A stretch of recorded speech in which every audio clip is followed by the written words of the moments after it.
Okay, let us start our today's discussion. We will start from chapter 7 of our Geography NCRT class 6.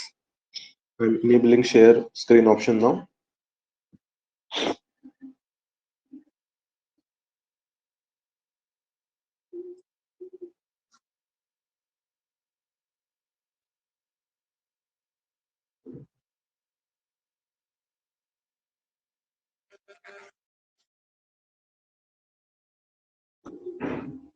We'll briefly go through whatever we have seen discussed in last 2 days.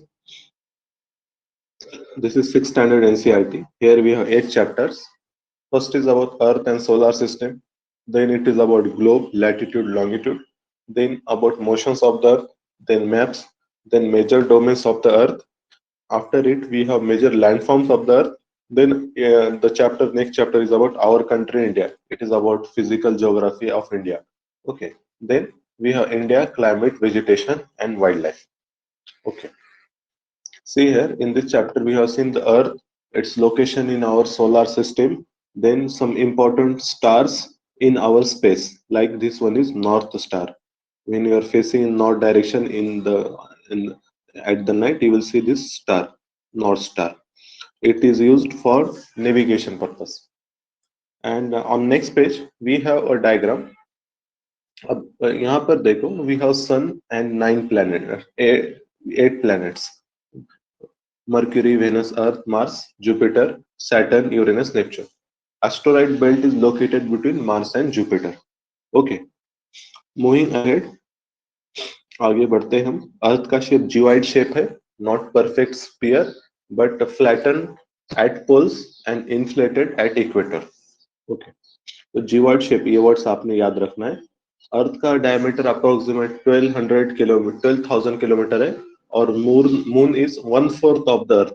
1/4 means around उसका moon का diameter रहेगा 3000 kilometre around. Then moving ahead in next chapter it is about latitude and longitude. Okay, latitude and longitude, see it is a international date line.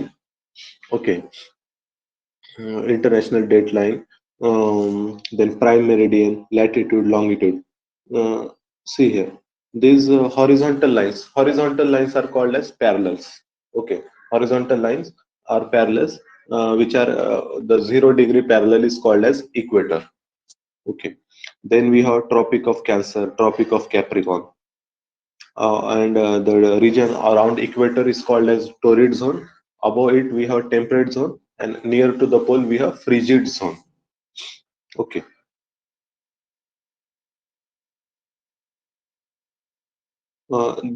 these places you need to remember the name of the countries through which equator passes. Just revise it. Then name of the countries through which Tropic of Cancer passes. See it carefully. Then revise it. Then again list of the countries through which Tropic of Capricorn passes. Okay. You should remember these countries. Then this is the Greenwich Mean Line, or we call this standard time, international standard time. It passes through UK, France, Spain, Algeria, Mali. Okay, we have seen it in detail in last session. Then next is about Earth motion. Two types of Earth motion, mainly revolution and rotation.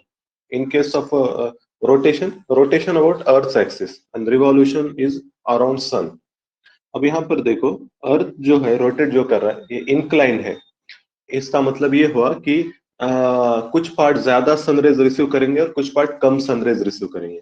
जो part ज्यादा sun rays receive करते हैं उसको हम वहां पर फिर summer रहेगा, और जहां पर कम सनरेज आते हैं तो वहां पर विंटर रहेगा. तो इस जो डायग्राम है, ये डायग्राम में अगर आप देखोगे तो उससे समझ में आएगा कि नॉर्थ स्फीयर में ज्यादा सनरेज आ रहे हैं ये पोजिशन में, तो इसलिए नॉर्थ हेमिस्फीयर में समर रहेगा और साउथ हेमिस्फीयर में विंटर रहेगा. ये सारी कंसेप्ट हमने डिस्कस कर लिए थे. नेक्स्ट पेज में next chapter it is about map scaling directions. तो सिंपल चैप्टर है, ऐसा इतना कुछ खास नहीं इसमें. आगे बढ़ते हैं. यहाँ पर major domains of the earth. Domains of the earth मतलब जो अर्थ के तरफ जो स्पीयर्स हैं, एटमॉस्फेयर, हाइड्रोस्फीयर. हाइड्रोस्फीयर मतलब वाटर, एटमॉस्फेयर मतलब एयर, लिथोस्फीयर मतलब रॉक, और ये तीनों का जहाँ पे कॉम्बिनेशन, तीनों चीजें जहाँ पर है वहां पर लाइफ एग्जिस्ट करती है, उसी को ही हम बायोस्फीयर कहते हैं। ये हमने देखा था, ये वर्ल्ड के माउंटेन रेंजेस भी हमने डिस्कस किए थे। Longest mountain range on the land is Andes mountain. Andes mountain is in south American continent. Okay, तो फिर हमने रॉकीज माउंटेन देखा था, रॉकीज अपैलेचियन, ये नॉर्थ अमेरिका में है। एट आल्प्स माउंटेन यूरोप में है, हिमालय एशिया में है, Ural mountain is in Russia. तो ये सेपरेट करता है रशिया के यूरोप वाले पार्ट को एशियन वाले पार्ट से, ठीक है। और एक ग्रेट डिवाइडिंग रेंज है जो कि आपकी ऑस्ट्रेलिया में। Maps are very important.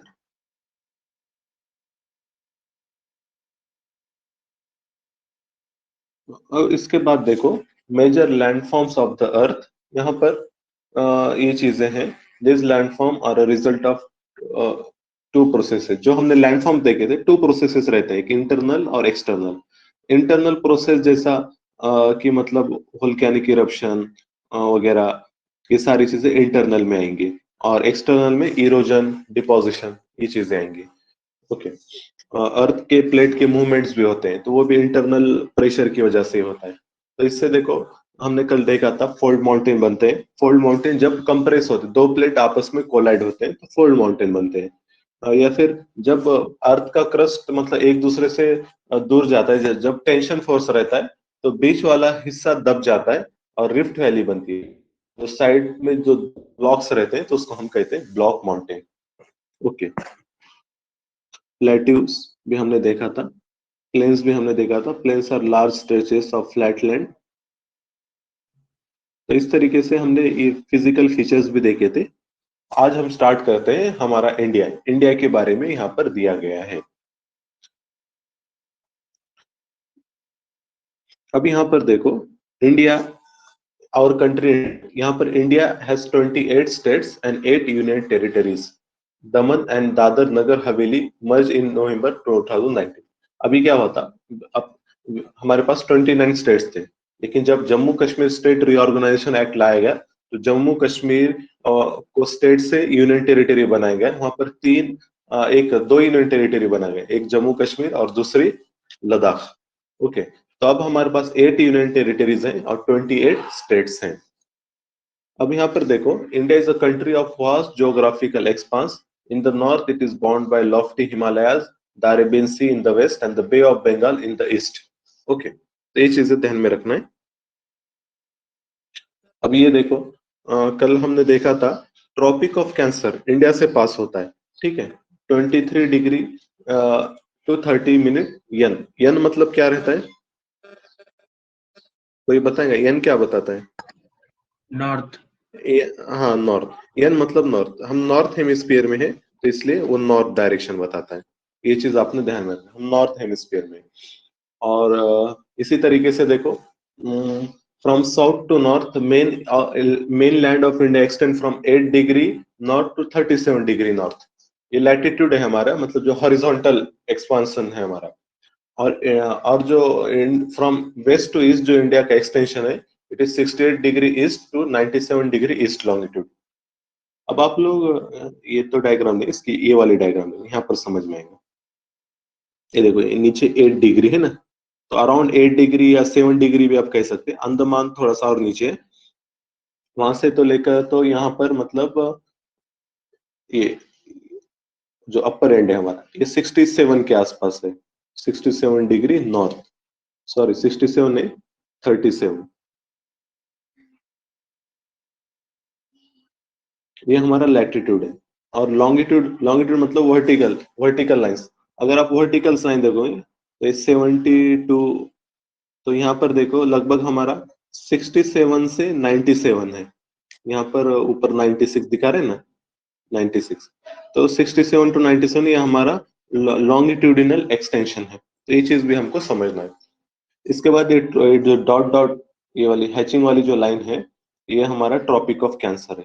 मुझको बताइए कितने स्टेट से जाता है ट्रॉपिक ऑफ कैंसर हमारा? 8 स्टेट। 8 स्टेट से जाता है, गुजरात, राजस्थान, एमपी, छत्तीसगढ़, झारखंड, वेस्ट बंगाल। फिर नॉर्थ ईस्ट में 2 स्टेट है, त्रिपुरा और मिजोरम। कल हमने ये भी देखा था कि जो इंटरनेशनल इंडियन स्टैंडर्ड टाइम है, जो 82 डिग्री एंड 30 मिनट से जो जाता है मिर्जापुर से इलाहाबाद, तो वो जो लाइन है इंडियन स्टैंडर्ड टाइम, ये 5 स्टेट से जाती है, यूपी, एमपी, छत्तीसगढ़, ओडिशा और आंध्रा। ठीक है, उसका ये भी आपको ध्यान में रखना है। अब यहाँ पर देखो, ये इंडिया की ग्राफिक डिवीजन है, फिजियोग्राफिक डिवीजन कहते हैं। मेनली इसको डिवाइड किया जाता है, एक है हिमालयन माउंटेन, ओके, दूसरा है नदन प्लेन। नदन प्लेन मतलब ये गंगा यमुना का जो रीजन है डेल्टा, वहां पर मतलब ये पूरा प्लेन आएगा। उसके बाद आएगा डेक्कन प्लेटू। ठीक है, ये 3 बड़े डिवीजन है। फिर इसके बाद हमारे पास थर्ड डेजर्ट भी है, और दूसरा क्या है, आइलैंड्स भी है। तो ये हमारे मेजर फिजियोग्राफिक डिवीजन कहते हैं। अब ग्रेट हिमालय की जब हम बात करते हैं, तो आप देखो यहाँ पर ये जो है, ये ग्रेट हिमालय, ग्रेट हिमालय यहाँ पर ये जो डॉट डॉट दिख रहा है ना, ये ग्रेट हिमालय। ऐसे 3 रेंजेस हैं हिमालय के, ग्रेट हिमालय, उसके उसके बाद आएगा नीचे साइड लेसर हिमालय, उसी को मिडल हिमालय कहते हैं या हिमाचल भी कहते हैं। ठीक है, और उसके बाद आएगा शिवालिक। शिवालिक ये हिल्स है, और सबसे कम हाइट शिवालिक की रहती है, इसको आउटर हिमालय भी कहते हैं। ठीक है, ये 3 रेंजेस हैं। सबसे ज्यादा हाइट ग्रेट हिमालयस की है। माउंट एवरेस्ट वगैरह सब जितने भी बड़े बड़े पीक्स हैं, they are located in great Himalayan range. और हिमालय के ऊपर भी माउंटेन रेंज है, इसको हम कहते हैं, क्या नाम है इनका, इसको हम कहते हिमाद्री। हैं ट्रांस हिमालयन रेंजेस। हिमाद्री नहीं, ट्रांस हिमालय, जो हिमालय के नॉर्थ में है। ठीक है, हिमाद्री तो मतलब उसका ये ग्रेट हिमालय को हिमाद्री कहते हैं आई थिंक। और ऊपर जो माउंटेन रेंजेस हैं, तो उनको मतलब ट्रांस हिमालयन, जैसे काराकोरम, लद्दाख, जस्कार। ये डायग्राम में समझ में आएगा, ये डायग्राम में यहाँ पे दिख रहा है। ये नीचे ग्रेट हिमालय है, ये आपका ये वाला ग्रेट हिमालय। इसके ऊपर जस्कार है, लद्दाख है, काराकोरम, काराकोरम, लद्दाख, जस्कार, ये याद रखो। ये ऊपर हिमालय के ऊपर से है, हाइट कम है, लेकिन हिमालय के बियॉन्ड ये आते हैं, इसलिए इसको ट्रांस हिमालय कहते हैं। ठीक है, फिर इसके बाद आपका नदन प्लेन आएगा गंगा यमुना रीजन में। ठीक है, उनके बेसिन में। फिर उसके बाद आपका चालू होता है डेक्कन प्लेट्यू। ये पूरा डेक्कन प्लेट्यू रीजन है, महाराष्ट्र, तेलंगाना, कर्नाटक, एमपी, राजस्थान, तेलंगाना, ये सब आएगा। वेस्टर्न घाट और ईस्टर्न घाट भी, ये जो देख रहे हो आप, वेस्टर्न घाट और ईस्टर्न घाट, ठीक है, ये भी पूरा they are the part of Deccan plateau. Okay, Deccan plateau ये वोल्केनिक प्लेट्यू है, क्योंकि वोल्केनिक इरप्शन से बना था। जब आप हम देखेंगे आगे कॉन्टिनेंटल ड्रिफ्ट थ्योरी, तो उसमें दिया गया है कि India is the part of Africa, जिसको हम गोंडवाना लैंड कहते थे। फिर वो अफ्रीका से निकलकर मूव हुआ यूरेशियन प्लेट की तरफ। ठीक है, और रास्ते में क्या हुआ, रीयूनियन आइलैंड आता है, और वो आइलैंड में वोल्केनिक इरप्शन होता है। ठीक है, और इंडिया उसके ऊपर से गुजरता है, तो वो टाइम पे वहां का बहुत सारा लावा इंडिया के प्लेट पर जमा होता है, जिससे बनता है आपका डेक्कन प्लेट्यू, जिसको हम पेनिनसुलर प्लेट्यू भी कहते हैं। ठीक है, ये चीज ध्यान में रखना। फिर यहाँ पर ग्रेट इंडियन डेजर्ट है, ये बहुत बड़ा डेजर्ट है, जिसको हम थर्ड डेजर्ट के नाम से भी कहते हैं। और फिर नीचे फिर आपका ये लक्षद्वीप आइलैंड है, लक्षद्वीप आइलैंड, और यहाँ पर आएगा आपका अंडमान निकोबार आइलैंड। ठीक है, कुछ पैसेजेस जो वाटर बॉडीज है, उनके नाम याद रखना है। जैसा अंडमान और निकोबार के बीच में से जो चैनल जाता है, उसको क्या कहते हैं, कोई बताएगा?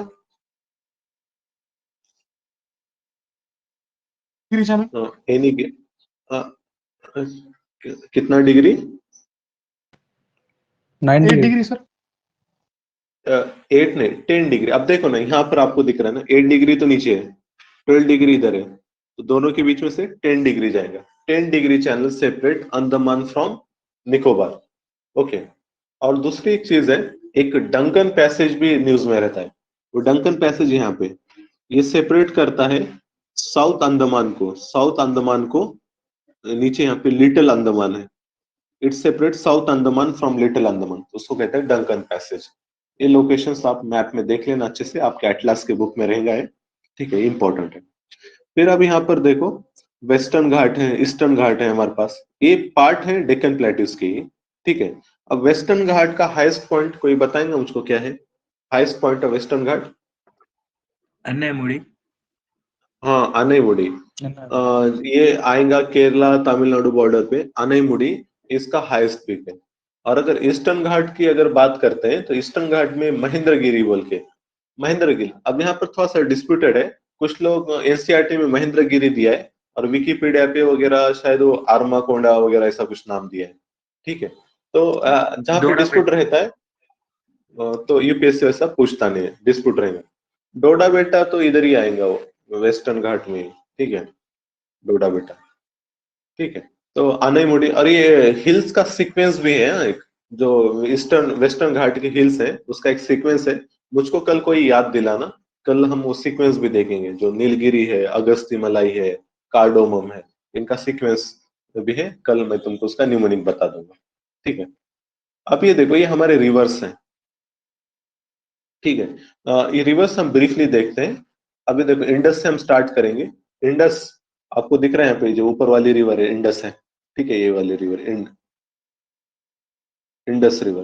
अब यहाँ पर देखो, ये इंडस रिवर ओरिजिन होती है, बोखरचू ग्लेशियर है यहाँ पर, यहाँ से ओरिजिन हो रही है बोखरचू ग्लेशियर, और वहां से निकल रही है, वो चाइना में है, तिब्बत में, ठीक है। अब ध्यान से देखो, वहां पर क्या है, माउंटेन रेंजेस है, काराकोरम, लद्दाख, जस्कार। तो इंडस कौन से दो माउंटेन रेंज के बीच में से जाती है? मैप देखकर बताओ मुझको।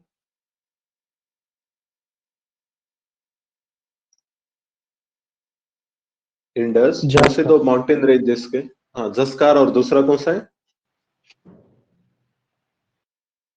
जस्कार, और ऊपर है उसके लद्दाख, ये दिख रहा है ना, ये लद्दाख है, और नीचे जस्कार, ये दो माउंटेन रेंज है। तो इंडस जाती है जस्कार और लद्दाख के बीच में से, इसको इंपॉर्टेंट है, याद रखना है, ठीक है। वो बोलेगा जस्कार और हिमालय के बीच में से जाती है, तो ऐसा नहीं है, जस्कार और लद्दाख के बीच में से इंडस जाती है, ठीक है। तो ये है इंडस। फिर इंडस के बाद जो इंपॉर्टेंट रिवर है, झेलम रिवर है। झेलम रिवर ओरिजिन होती है वेरीनाग स्प्रिंग, ये जगह है वेरीनाग स्प्रिंग, यहाँ से। और उसके बाद झेलम रिवर जाती है, Srinagar is located on the coast of Jhelum river. और आपने सुना होगा Dal lake, famous Dal lake, Dal lake भी लोकेटेड है श्रीनगर रिवर पर ही। Srinagar, Dal lake is in Srinagar, located on the Jhelum river, ये चीज है। फिर उसके बाद इंपॉर्टेंट रिवर है चिनाब। चिनाब ओरिजिन होती है बारालाचाला पास के पास। पास मतलब माउंटेन में गैप रहता है, जहां से आपको मूव करना आसान रहता है, गैप इन माउंटेन रेंज, ठीक है। माउंटेन रेंज की हाइट बहुत ज्यादा रहती है, लेकिन बीच में से एक कट रहता है, उसको पास कहते हैं। तो चिनाब ओरिजिन होती है बारालाचाला पास के पास। इसके दो स्ट्रीम्स है, चंद्रा और भागा, दोनों मिलकर चिनाब बनती है, ठीक है। इसके बाद आपका रिवर्स आएंगे रावी और बियास। रावी बियास ये दोनों भी रोहतांग पास के पास ओरिजिन होते हैं, रोहतांग पास, ठीक है, और मूव होते हैं फिर पाकिस्तान साइड। और जो सतलज है, सतलज ओरिजिन हो रही है राकास लेक के पास, ठीक है, ये याद रखना है। Sutlej originate closer to Rakas lake, और वहां से फ्लो होंगी। आप डायग्राम देखो ध्यान से, आपको समझ में आएगा। सबसे छोटी रिवर इसमें कौन सी है, जो आपने 6 रिवर देखा, इंडस, झेलम, चिनाब, रावी, बियास, सतलज, तो बताओ मेरे को सबसे छोटी रिवर कौन सी है ये 6 रिवर्स में? झेलम। झेलम नहीं, रावी। रावी भी नहीं, बियास है सर। बियास, बियास है, देखो बियास इतनी सी है ना, और बाकी तो चेनाब सतलज में मिल रही है। बियास, बियास, बियास सबसे छोटी है। यहाँ पर देखो बियास इतनी सी रिवर है, यहाँ पर मर्ज होती है, ठीक है, सतलज में मर्ज हो रही है बियास रिवर। तो बियास में बियास इंडिया में ओरिजिन हो रही है, और इंडिया में मर्ज होती है, ये पाकिस्तान नहीं जाएंगे, बाकी सारे रिवर पाकिस्तान जाते हैं, ठीक है। तो हमारी शेयर स्क्रीन ऑटोमेटिक बंद हो गया था।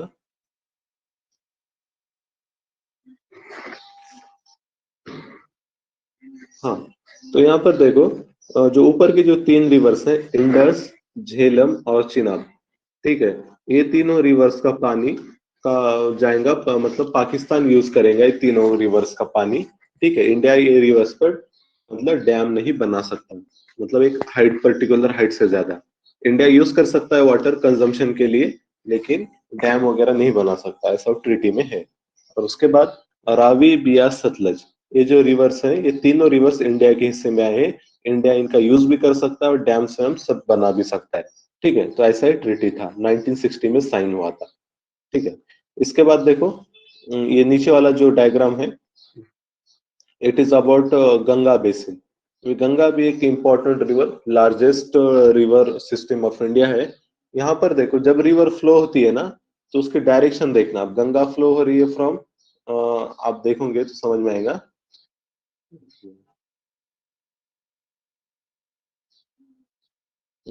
गंगा फ्लो हो रही है, ऐसा फ्लो हो रही है डायरेक्शन में। ठीक है, तो जो डायरेक्शन में है, तो वो हिसाब से आप खुद को इमेजिन करो। तो आपके राइट साइड में जो रहेंगे उसको राइट बैंक ट्रिब्यूटरी कहते हैं, और लेफ्ट साइड में जो रिवर्स है उसको लेफ्ट बैंक ट्रिब्यूटरी कहते हैं। जैसे अब गंगा के केस में, Ram Ganga is left bank tributary, Gomti, Ghaghara, Gandak, Kosi, ये सारे लेफ्ट साइड से आ रहे हैं गंगा को, इसलिए वो लेफ्ट लेफ्ट ट्रिब्यूटरीज रहते हैं। और सबसे लास्ट में महानंदा आती है। ठीक है, ये याद रखना, महानंदा। और उसके बाद अब आप नीचे देखोगे राइट बैंक ट्रिब्यूटरी, तो सबसे इंपॉर्टेंट है यमुना। यमुना रिवर, ये खुद एक बड़ी रिवर है जो कि ट्रिब्यूटरी है गंगा की। गंगा और यमुना कहाँ पर मिलते हैं, संगम कहाँ पर है?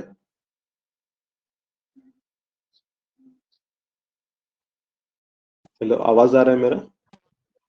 इलाहाबाद। अरेबियन सी। नहीं नहीं, कहाँ इलाहाबाद। पर मिलते हैं? इलाहाबाद, हाँ। प्रयागराज। इलाहाबाद गंगा में।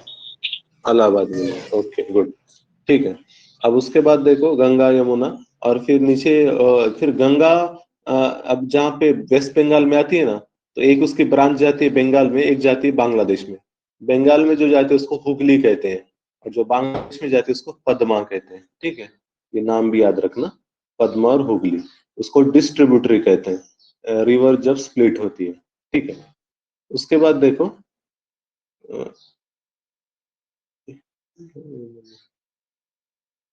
हाँ, यमुना देखते हैं पहले। अब ये हमारी यमुना रिवर है। यमुना में देखो गंगा यमुना मिल रहे हैं इलाहाबाद में। यमुना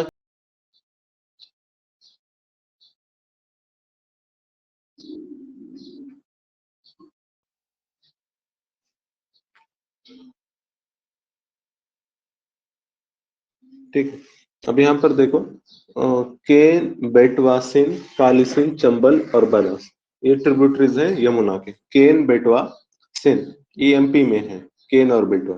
ठीक है, चंबल एक बड़ी रिवर है, चंबल के खुद अपने ट्रिब्यूटरीज हैं, काली सिंध और बनास। ठीक है, सिंध ट्रिब्यूटरी है यमुना की, और Kali Sindh is the tributary of Chambal. ठीक है, which itself is the tributary of Yamuna. ठीक है, तो ये मैप ध्यान से में रखना है, इसको बार बार पढ़ना है। ठीक है, जब भी आप ये बुक पढ़ोगे, इसका पहले मैं ऐड नहीं किया था इसको, ये आज सुबह ही किया ऐड में, और इसका पीडीएफ मैं ग्रुप पर भेजा हूँ, आप उसको पढ़ लेना। गंगा देखा हमने, इंडस देखा, यमुना देखा। अब आ जाओ डेक्कन प्लेट्यूज के जो रिवर्स हैं हमारे, वो देखते हैं। अब जब डेक्कन प्लेट्यूज हम देखते हैं, तो यहाँ पर देखो कि जो ऊपर से चालू करते हैं, गंगा, गंगा का हमने देखा था हुगली, उसके डिस्ट्रीब्यूटरी है। हुगली के बाद देखो जो रिवर है वेस्ट बंगाल में, दामोदर रिवर है। ये झारखंड में ओरिजिन हो रही है और बाद में हुगली में मिल जाती है। दामोदर रिवर, जो हमारे बहुत सारे थर्मल पावर प्लांट जैसा दुर्गापुर वगैरह है, वो locate, they are located on the Damodar river. Damodar river के बाद जो इंपॉर्टेंट रिवर है सुवर्ण रेखा रिवर है। ये झारखंड से ओरिजिन हो रही है, और ये फ्लो होती है वेस्ट बंगाल और ओडिशा के बॉर्डर से।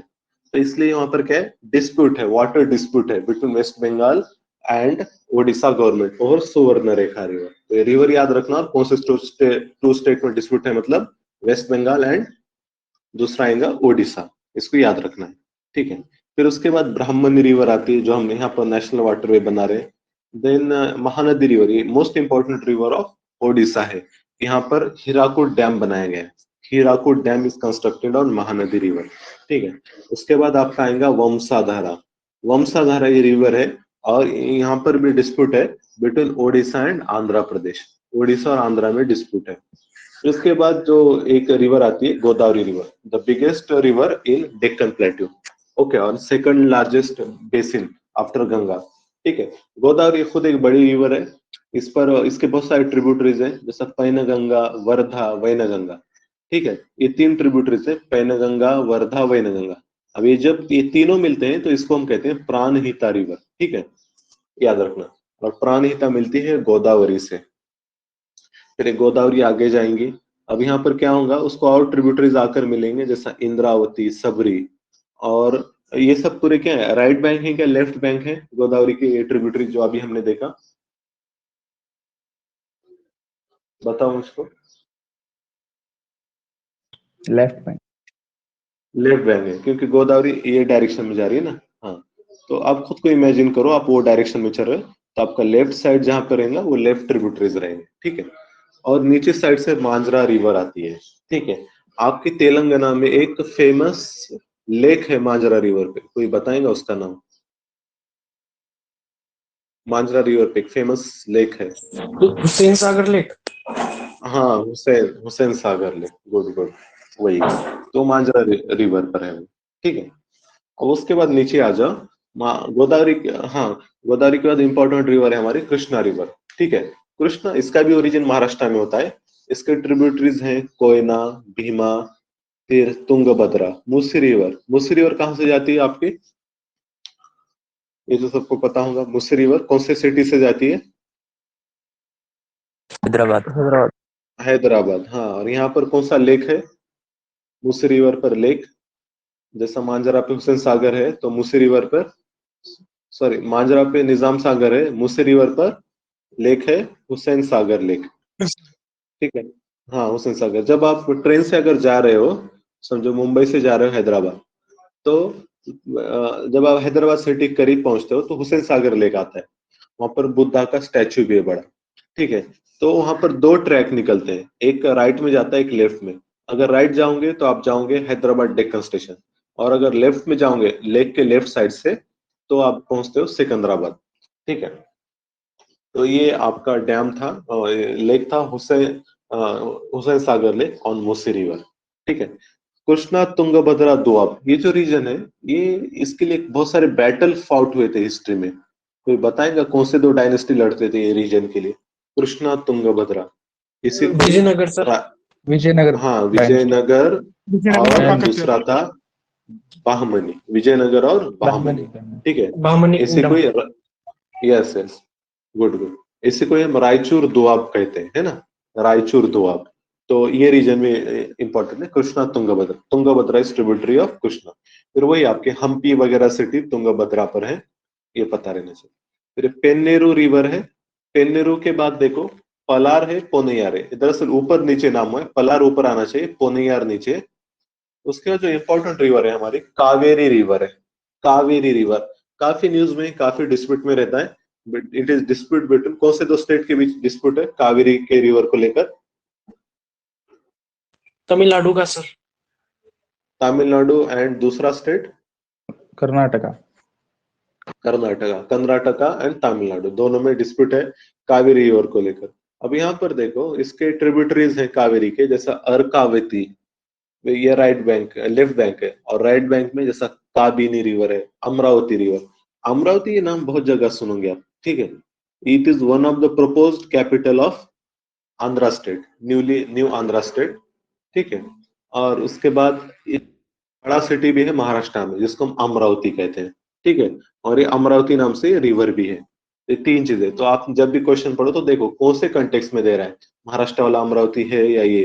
जैसा एक क्यों क्वेश्चन था लास्ट प्रीलिम्स में कि Amravati city, Amravati stupa is located on Godavari river, ऐसा दिया था उसने। तो वो अमरावती ये वाली की बात कर रहा था, आंध्रा की, आंध्रा वाला, ठीक है। और सबसे साउथ में, मतलब उसके नीचे भी रिवर है, लेकिन मोस्ट इंपॉर्टेंट रिवर ये यहाँ पर है वैगई रिवर।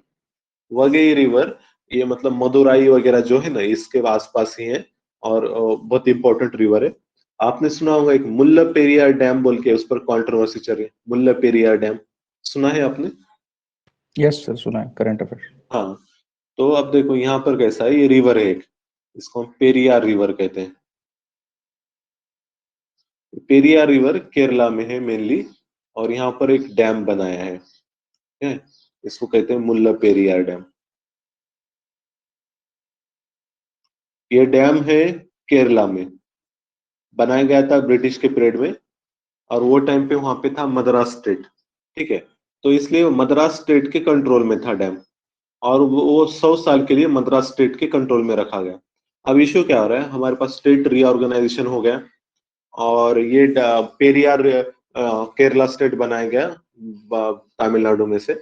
अभी ये पेरियार रिवर, अब यहाँ पर क्या होता है, ये जो डैम पेरियार डैम, यहाँ पर पानी रोक लेते हैं पेरियार का और उसको चैनल के थ्रू डाइवर्ट करते हैं वैगई रिवर को, ताकि ये वैगई रिवर का जो रीजन है यहाँ पर फार्मिंग वगैरह बहुत चलता है और उसके लिए पानी की जरूरत है।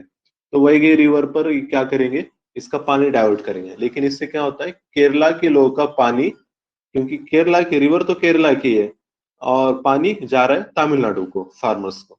तो ये डिस्प्यूट भी काफी चल रहा था मुल्लापेरियार डैम का, और ये ट्रीटी है ब्रिटिश पीरियड की।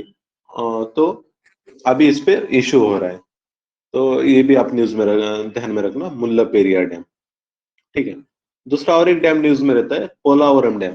पोलावरम डैम कौन से दो रिवर्स को कनेक्ट करता है, आप बताइए। पोलावरम डैम आपके आंध्रा का बहुत बड़ा प्रोजेक्ट है, पोलावरम डैम, बताओ कोई।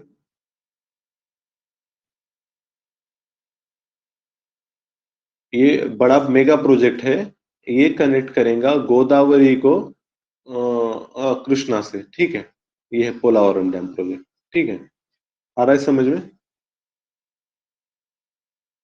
मेरी आवाज तो आ रही है आप लोगों को? Yes sir. जी ठीक सर। है, हाँ ठीक है, ठीक। ओके, अब यहाँ पर जो अब और एक इम्पोर्टेंट रिवर है हमारे पास, ब्रह्मपुत्रा रिवर। इसके कई सारे नाम है ब्रह्मपुत्रा रिवर के। ठीक है, ये ओरिजिन होती है यहाँ पर मानसरोवर के पास, तिब्बत में, और इसको यहाँ पर कहते हैं यारलंग स्तांगपो,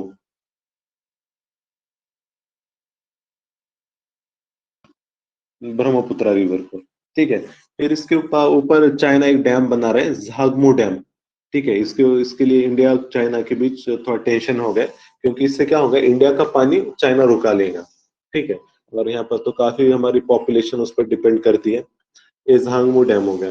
फिर नीचे आती है अरुणाचल में, और वहां पर उसको कहते हैं दी हैंग रिवर। दी हैंग, हाँ? और ये दिबांग भी है, Dibang is tributary of this Brahmaputra. ठीक है, तो इसको फिर अरुणाचल में दिहांग कहते हैं। फिर आती है ये आसाम में, आसाम में उसको ब्रह्मपुत्र कहते हैं। ठीक है, फिर ये बांग्लादेश जाएंगे, बांग्लादेश में उसको जमुना कहते हैं। इसके बहुत सारे नाम है। इसके ट्रिब्यूटरीज देखो, पूछते हैं काफी बार टेस्ट सीरीज में, कामेंग रिवर, सुबानसिरी रिवर, ये इसके राइट बैंक ट्रिब्यूटरी है। मानस, संकोश, तोरसा, तिस्ता, ये पूछे जा चुके हैं क्वेश्चन ये अपने प्रीलिम्स में। Teesta river is a tributary of ये है ब्रह्मपुत्र। पहले याद रखो, तिस्ता ट्रिब्यूटरी थी ये पद्मा की, मतलब गंगा की। बाद में रिवर कैप्चर होता है, क्योंकि ब्रह्मपुत्र बहुत पावरफुल रिवर है और वो तिस्ता को अपने पास ले लेती है। फिर दूसरी रिवर है तोरसा, संकोश, मानस भी याद रखना, ये जाती है मानस नेशनल पार्क से। फिर उसके जो लेफ्ट बैंक है, एक कोपेली रिवर है, और धनसिरी, लोहित, दिबांग, ये सारे ब्रह्मपुत्र के ट्रिब्यूटरीज हैं। तो ये नाम हमको पता रहने चाहिए, इसको बार बार पढ़ना है, बार बार पढ़ने से ये चीजें याद में रहेंगी हमारे। ठीक है, और अब इसके बाद आता है, ये सारे हमारे वेस्ट फ्लोइंग रिवर्स हैं। ये वेस्ट फ्लोइंग रिवर्स जनरली जो नीचे अगर देखते हैं तो वेस्टर्न घाट के वेस्टर्न घाट के ओरिजिन होंगे और वेस्ट साइड में जाएंगे। ओके, और कुछ रिवर्स हैं बीच में, जैसा कि साबरमती, माही वगैरह, ये भी वेस्ट फ्लोइंग रिवर्स है। तो साबरमती जाती है अहमदाबाद से, माही रिवर जाती है वडोदरा से। ठीक है, विंध्य और सातपुड़ा ये माउंटेन रेंजेस हैं, आपको पता होगा एमपी में, ये दोनों भी ब्लॉक माउंटेन है, और दोनों के बीच में रिफ्ट वैली है, और ये रिफ्ट वैली से आपकी रिवर जाती है नर्मदा रिवर। कई बार क्वेश्चन पूछा जाता है, Narmada river flows between Vindhya and Satpura, ऐसा माउंटेन रेंज देगा, तो ये सही है। लेकिन वो क्या करे, नर्मदा की जगह तापी लिख देगा, Tapi flows between Vindhya and Satpura, तो ऐसा नहीं है, तापी साउथ ऑफ सातपुड़ा है। ठीक है, तापी रिवर आपकी। ठीक है, और उसके बाद देखो, तापी हो गया, नर्मदा हो गया, नीचे आएगा दमन गंगा, पिंजाल, उल्लास रिवर, जोआरी, मांडवी। मांडवी रिवर पर आपका पणजी सिटी लोकेटेड है, मांडवी रिवर। फिर कर्नाटका में फेमस रिवर है शरावती रिवर, जो जोग फॉल है, जोग fall is located on Sharavati river. फिर उसके बाद काली रिवर आएंगी, काली रिवर। काली, ऐसे बहुत सारे रिवर्स के नाम है। जो इंडिया नेपाल का वाटर डिस्प्यूट चल रहा है, तो वहां पर भी एक काली रिवर है, जिसको करनाली भी कहते हैं।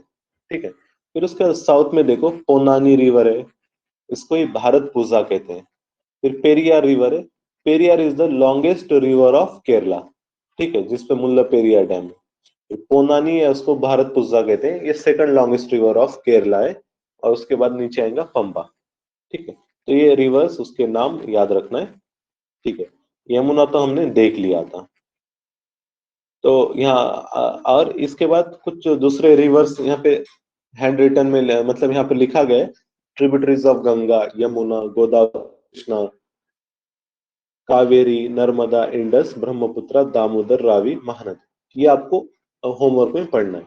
ये रिवर्स को पढ़ना है, इनके ट्रिब्यूटरीज के नाम बार बार पढ़ते रहना, याद नहीं करना है लेकिन बार बार पढ़ना है। जैसा एक रिवर है हमारे पास, बरकार रिवर, ठीक है, बरकार ये ट्रिब्यूटरी है दामोदर की, ठीक है। एक बराक रिवर भी है हमारे पास, तो ये बताएंगे बराक रिवर कौन से रीजन में है? बराक रिवर, सर ब्रह्मपुत्र वाले रीजन में शायद। हाँ हाँ हाँ, नॉर्थ ईस्ट में बराक रिवर है, इसको सुरमा रिवर भी कहते हैं, बरोबर है, बराक रिवर। और ये बरकार है, ये जो है बरकार है, ये बरकार रिवर है आपकी ट्रिब्यूटरी ऑफ दामोदर, मतलब बंगाल साइड में रहेंगे, ठीक है। ये आप लोग पढ़ लेना इसको। बाकी कोई डाउट?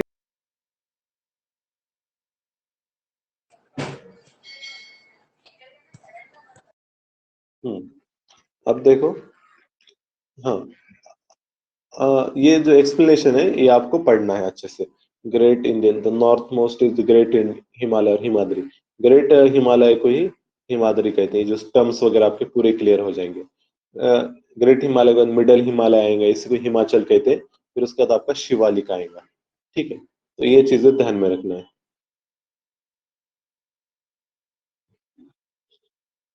एक टर्म आते हैं कोरल आइलैंड। कोरल आइलैंड क्या रहता है? कोरल, कोरल देखो, ये ओशन से रिलेटेड है। हाँ, ओके ओके, कोरल हाँ रीफ से बोलो। बना हुआ। कोरल रीफ से बनता है। इसमें क्या रहता है कि यहाँ पे दिया corals are the skeleton of tiny marine animals called polyps, जिसको हम कोरल पॉलिप कहते हैं, ठीक है। When the living polyp die their skeleton are left, other polyps grow on the top of the hard skeleton which grow higher and higher, thus forming coral island. तो मतलब coral क्या रहते हैं, calcium का शेल बनाते हैं और इसके ऊपर अलगी जमा होता है, अलगी ग्रीन कलर का रहता है, ठीक है। अलगी ये कोरल को फूड देगा और कोरल अलगी को मिनरल्स वगैरह देते हैं। तो ये ग्रो होते रहते हैं। और ये एक टाइप से एक ये क्या करेंगे, जैसा कि मतलब एक आइलैंड बना ले, मतलब कोई समझो ओशन को शोर पे डेवलप होते हैं जनरली कोस्टल रीजन में, और इनकी हाइट बढ़ती जाती है ओवर द पीरियड, और कुछ पीरियड के बाद ये समुद्र के ऊपर आ जाते हैं लाइक अ आइलैंड। इसको कहते हैं कोरल आइलैंड। इसका इमेजेस देखना आप लोग, काफी इंपॉर्टेंट है। और कोरल ब्लीचिंग आप ये लिख लो टर्म, ये टर्म आपको लिख कर आना है कल। कोरल ब्लीचिंग क्या रहता है और कोरल रीफ्स क्या रहते हैं, ठीक है। ये दो होमवर्क लिखना है। मैं कल भी एक होमवर्क दिया था आपको, क्या था कल का होमवर्क?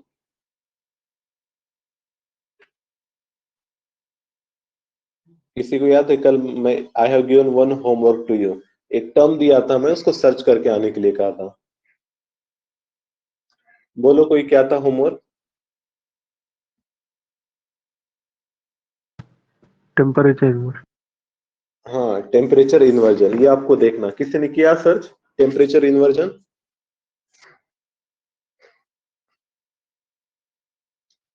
देखो ये इंपॉर्टेंट टर्म है, ये पता रहने चाहिए, ठीक है। अब मैं यही होमवर्क तुमको कल देता हूँ, ये कल करके आना है, ठीक है। ये इंपॉर्टेंट कंसेप्ट है, समझना चाहिए। आप थोड़ा था तो भी सर्च करके आइए, फिर मैं आपको उसको एक्सप्लेन करूंगा, आपको मैं हेल्प करूंगा, ठीक है। लेकिन पहले आपने थोड़ा सा तो भी इसके ऊपर वर्क करना चाहिए। टेम्परेचर इनवर्स क्या रहता है, एटलीस्ट डेफिनेशन तो भी लिख के आओ, मुझको सुना, फिर मैं आगे की चीज आपको एक्सप्लेन करूंगा। ये इंपॉर्टेंट चीज है, ठीक है। तो ये आपको कल करना, ये पूरी चीजें लिखा करना जो जो मैं होमवर्क दे रहा हूँ, ठीक है। कल मुझको ये चीजें आपने बताने, कोरल ब्लीचिंग क्या रहता है और टेम्परेचर इन्वर्जन, ठीक है। इसके बाद देखो, हम आगे बढ़ते हैं। ये हमारा chapter number 8, it is about climate, vegetation and wild life, ठीक है। तो यहाँ पर इंडिया का क्लाइमेट, वेजिटेशन, वाइल्ड लाइफ के बारे में देखते हैं। देखो दो चीजें रहती है, एक वेदर रहता है और एक क्लाइमेट रहता है। तो दोनों में डिफरेंस क्या है, कोई बताएगा? Weather and climate difference. Sir, climate change once in a 25 years, weather can be हाँ changed at any. हाँ, आप बराबर कह रहे हैं। तो climate generally over the long period of time के लिए रहता है, ये 25 साल रहेगा, 50 रहेगा, 100 रहेगा, over the long period time. और वेदर मतलब weather is a time base पे रहता है। वेदर कभी भी चेंज होगा, फ्लक्चुएटिंग। रात में अलग वेदर रहता है, दिन में अलग वेदर है, समर में अलग वेदर है, विंटर में अलग वेदर है। तो ये winter short weather short period में रहता है, और क्लाइमेट जब लॉन्ग टर्म की बात करते हो तो उसको हम कहते हैं क्लाइमेट। ठीक है। तो यहाँ पर कुछ एक लू नाम की टर्म आ गई। नॉर्थ इंडिया में एकदम हॉट एंड ड्राई विंड चलते हैं समर में, इसको कहते हैं लू। ठीक है, बताइए, ये चीज ध्यान में रखो। फिर इंडिया में जो मानसून वगैरह होता है, इंडिया का जो क्लाइमेट है उसको मानसून क्लाइमेट कहते हैं। मानसून क्लाइमेट इसलिए कहते हैं क्योंकि इंडिया में जो रेनफॉल वगैरह होता है वो मानसून विंड्स की वजह से होता है, जिसको हम साउथ वेस्ट मानसून कहते हैं। ठीक है, इसका कंसेप्ट हम आगे देखेंगे एनसीईआरटीज में। ठीक है, ये विंड्स रहते हैं, ये आपका इक्वेटर है और ये हमारा सपोज इंडिया है। जो विंड्स आते हैं, विंड सिस्टम नेक्स्ट एनसीईआरटी में इक्वेटर के बाद, इसको ईस्टर्लीज कहते हैं। और जब ये क्या होता है मानसून सीजन में, ये जो ईस्टर्लीज है ये डायरेक्शन चेंज करते हैं। ये ऐसा, पहले तो विंड सिस्टम ऐसा रहता है नॉर्मल ईयर में, और जब मानसून टाइम आता है तो ये विंड्स क्या होते हैं, ऐसे मूव होते हैं। ठीक है, रिवर्सल। तो ये विंड्स क्या हो रहा है, ऊपर वाले जो विंड्स है उसकी डायरेक्शन रिवर्स हो रही है, और ये इंडिया में रेन लेकर आते हैं, पानी। तो इंडिया का इकोनॉमी तो एग्रीकल्चर पर बेस है, और Indian agriculture is based on monsoon rainfall. तो इसलिए इंडिया के क्लाइमेट को भी मानसूनल क्लाइमेट कहते हैं। मानसून ये टर्म अरबिक वर्ड से ली गई है, जिसको हम कहते हैं मौसम। मौसम, मौसम, मौसम। ठीक है, तो ये चीज आप भी ध्यान में रखना। ठीक है, और मानसून में क्या होता है, मतलब सीजनल रिवर्सल ऑफ विंड्स होता है। ठीक है, the climate of a place is affected by its location, altitude, distance from the sea and relief. Climate पे क्या क्या फैक्टर्स अफेक्ट करते हैं, जैसा लोकेशन है। ठीक है, लोकेशन देखो, जैसा अगर कोई कंट्री है ट्रॉपिकल रीजन में, तो वहां पर क्या रहेगा, वार्म क्लाइमेट रहेगा या कोल्ड क्लाइमेट रहेगा? ट्रॉपिकल कंट्रीज में वार्म। Warm, sir. वार्म रहेगा, क्योंकि sun rays all the year available रहते हैं पूरा। और यही चीज अगर पोलर रीजन की बात की जाए तो वहां पर सनरेज 6 महीना डे रहता है, 6 महीना नाइट रहती है, तो वहां पे कोल्ड क्लाइमेट रहेगा। इसी तरीके से अल्टीट्यूड, अल्टीट्यूड मतलब हाइट। आप जितना ऊपर जाओगे उतना टेम्परेचर ड्रॉप होगा। जैसा आप समझो आदिलाबाद में हो, अच्छा, और उसके बाद आप चले गए समझो नीलगिरी आनेमुड़ी के पीक पर चले गए। ठीक है, तो वहां पर टेम्परेचर कम रहेगा। या फिर हिल स्टेशन पे चले गए, हिल स्टेशन क्या रहता है, मतलब हिल पर लोकेट रहता है, तो और वहां पे क्या आता है, कोल्ड क्लाइमेट रहता है। फिर डिस्टेंस फ्रॉम सी भी मैटर करता है। आप इसका क्लाइमेट देखना, जैसा आपका विशाखापट्टनम है, विशाखापट्टनम का क्लाइमेट देखो और हैदराबाद का क्लाइमेट देखो, बहुत डिफरेंस रहता है डिस्टेंस फ्रॉम सी। विशाखापट्टनम के एयर में मॉइस्चर ज्यादा रहेगा क्योंकि वो ओशन से नजदीक है, और हैदराबाद थोड़ा सा इंटीरियर में तो थोड़ा सा एयर ड्राई रहेंगी। ठीक है, फिर इसी तरीके से रिलीफ भी मैटर करता है। रिलीफ मतलब जो स्लोप रहता है, तो जैसा ईस्टर्न घाट है, वेस्टर्न घाट है, स्लोप जो जो रहता है वो भी मैटर करता है क्लाइमेट के लिए। ठीक है, तो ये चीजें थी यहाँ पर। इसके बाद यहाँ पर दिया गया नेचुरल वेजिटेशन के बारे में। वेजिटेशन, वेजिटेशन मतलब क्या रहता है, grasses, shrubs and trees which grow on their own without interference or help from human being are called natural vegetation। मतलब जो नेचुरली ग्रो होते हैं। वैसे हम जो फार्मिंग करते हैं, फार्मिंग नेचुरल वेजिटेशन में नहीं आएगा, क्योंकि वो तो हम ह्यूमन ग्रो कर रहे हैं उसको। ठीक है, अब यहाँ पर डिफरेंट टाइप्स हैं नेचुरल वेजिटेशन के। ये देखो, ये करीब लगभग तकरीब हर एनसीईआरटी में चैप्टर मिलेंगे आपको नेचुरल वेजिटेशन का। ठीक है, तो ये बार बार हमारा रिवाइज होगा। तो जो मेन मेजर टाइप्स है नेचुरल वेजिटेशन के, तो पहला रहता है tropical rain forest. Rain forest नाम में ही समझ में आ रहा है कि यहाँ पर ये ट्रीज ऐसे रहते हैं जहाँ पर बहुत ज्यादा बारिश होता है। अराउंड 200 सेंटीमीटर से ज्यादा जहाँ पर रेनफॉल होगा, ऐसे रीजन्स में रेन फॉरेस्ट आएंगे। ठीक है, तो यहाँ पर देखो, ये क्योंकि वाटर बहुत आ रहा है तो ये काफी डेंस रहते हैं। ये दिख रही डायग्राम, ये आपके ट्रॉपिकल रेन फॉरेस्ट है। इतने डेंस रहते हैं कि मतलब ग्राउंड पर सनरेज रीच करना भी मुश्किल रहता है।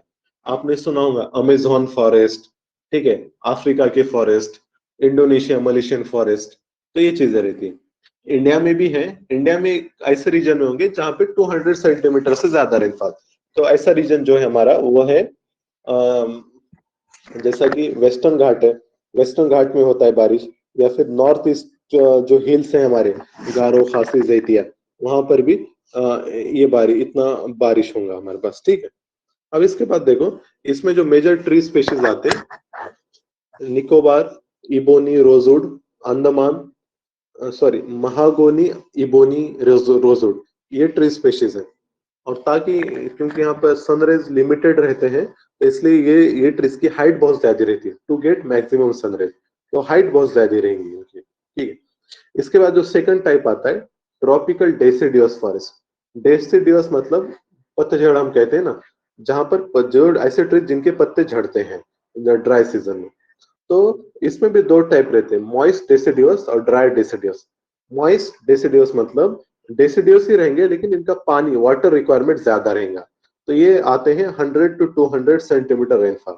और जो ड्राई डेसिडियस रहते हैं, ये आते हैं 60 to 100 सेंटीमीटर रेनफॉल, ये रीजन। ये मैथ द पेयर्स में वगैरह पूछता है, टाइप ऑफ फॉरेस्ट देगा और रेनफॉल रिक्वायरमेंट देगा, तो ये याद रखना।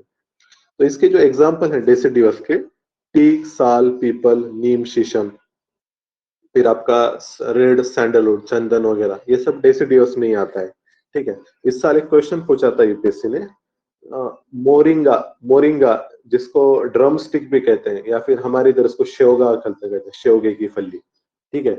ये एवरग्रीन है ऐसा दिया था उसने, लेकिन वो ड्रम स्टिक है, शेवगा जो रहता है, या फिर जिसको मोरिंगा कहते हैं, वो डेसिडियस है, ठीक है।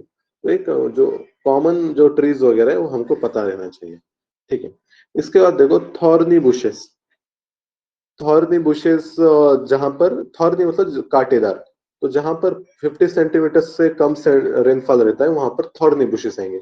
जैसा आपका कैक्टस है, खैर, बबूल, कीकर, जो पत्तों को काटे रहते हैं, जो झाड़ों को काटे रहते हैं, उसको बुशेस, थॉर्नी बुशेस कहते हैं। देखो, जनरली ट्रीज को लीव्स रहते हैं, तो डेजर्ट एरिया में ट्रीज को लीव्स कम रहते हैं, लीव्स के बजाय दे हैव थॉर्न्स, इसलिए रहते हैं क्योंकि अडेप्टेशन है टू लो वाटर। पत्ते रहेंगे ना, पत्ते से ट्रांसपायरेशन होता है, मतलब वाटर का लॉस होता है, तो उसको अवॉइड करने के लिए पत्ते, जो लीव्स रहते हैं, they are converted into thorns, okay. ये चीज आप याद रखना। इसके बाद ये देखो माउंटेन वेजिटेशन भी आता है। माउंटेन वेजिटेशन नाम में ही मतलब छुपा हुआ है, माउंटेन रीजन पे जो वेजिटेशन रहता है उसको माउंटेन वेजिटेशन कहते हैं। यहाँ पर डिफरेंट टाइप ऑफ स्पेशीज मिलेंगे। Chir, pine, deodar are important trees of this forest. अब आप देखो, हमने एक चीज पढ़ी है कि जैसा जैसा हमारी हाइट बढ़ती है तो टेम्परेचर कम होता है। तो ऐसा होता है कि मतलब हम इंडिया में हैं, और सपोज माउंटेन रेंज ले लो, माउंट एवरेस्ट, उसकी हाइट है अराउंड 8,848 मीटर्स। अब क्या होगा, आप जैसे ऊपर जाओगे टेम्परेचर कम होगा, इतना कम होगा कि आपको लगेगा कि आप पोलर रीजन में चले गए, सारा बर्फ रहेगा। तो वहां पर जो ट्री स्पेशीज रहेंगे, तो वो भी पोलर रीजन में जो ट्री स्पेशीज आते हैं, वही स्पेशीज यहाँ पर भी मिलेंगे। उसको हम अल्पाइन फॉरेस्ट कहते हैं, या फिर टुंड्रा कहते हैं, ठीक है। तो अल्पाइन फॉरेस्ट भी इंडिया में मिलते हैं। क्यों मिलते हैं, तो हाइट की वजह से टेम्परेचर कम हो रहा है, और वो टेम्परेचर इतना कम होता है कि पोल रीजन के बराबर हो जाता है, तो हमको दूसरे वो स्पेशीज भी मिलते हैं, ठीक है। इसका मैंग्रोव फॉरेस्ट रहता है, मैंग्रोव ये आपने देखा होगा, लेक्स जो रहते हैं आपके सिटीज में वहां पे मिलेगा, या फिर लेक्स, या फिर कोस्टल एरियाज में ब्रैकिश सलाइन वाटर जो रहता है, जहाँ पे खारा पानी जहाँ रहता है, वहां पे मिलता है। फेमस मैंग्रोव्स का एग्जांपल है सुंदरबन, ठीक है। Sundarban one of the famous mangroves in India.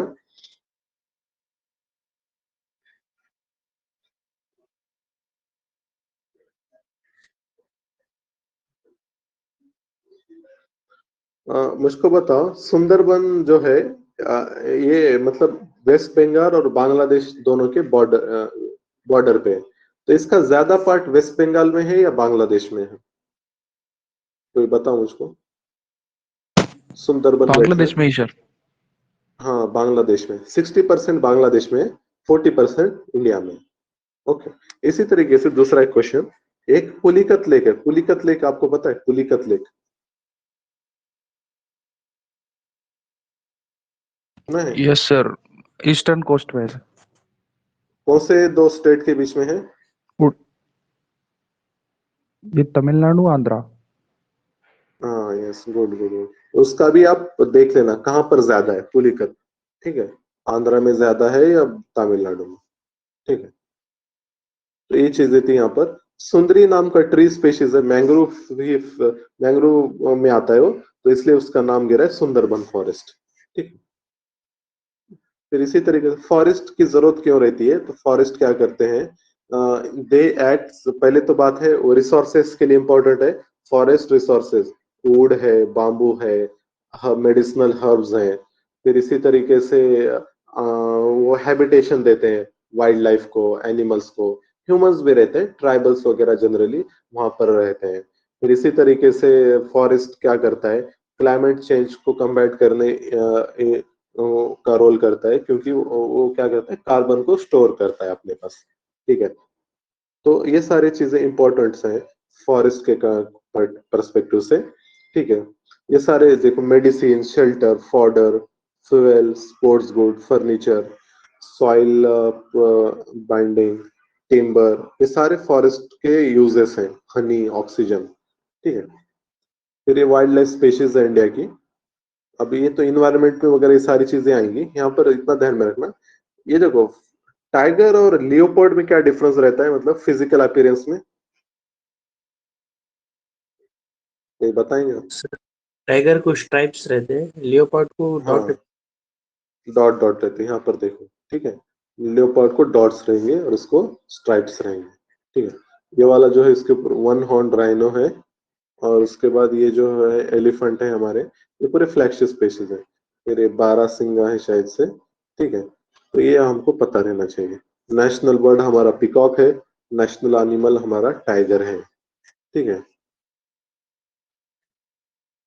और फिर बाकी चीजें तो इन्वायरमेंट वगैरह उसमें भी आ जाएंगी आपकी बहुत सारी, ठीक है। अब बताओ मुझको, कोई डाउट है यहाँ पर, ये जो आज हमने जो डिस्कस किया, कोई डाउट? सर, वो रेनफॉल को कैसे एस्टिमेट करते हैं? 200 सेंटीमीटर बोल तो उसका मीनिंग क्या है? 200 सेंटीमीटर मतलब क्या कहते हैं, आपने, ये स्केल रहती है रेनफॉल गिनने की।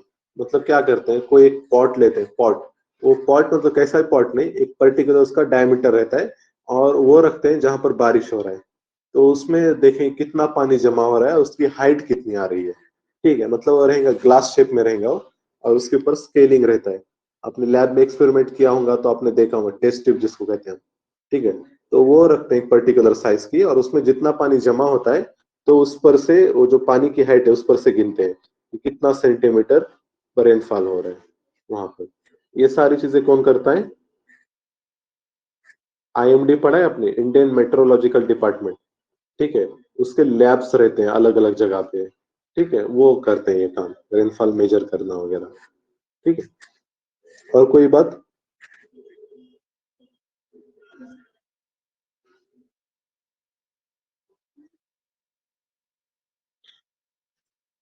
ठीक है, 9:30 हो रहे हैं। अभी हम हमारा सेशन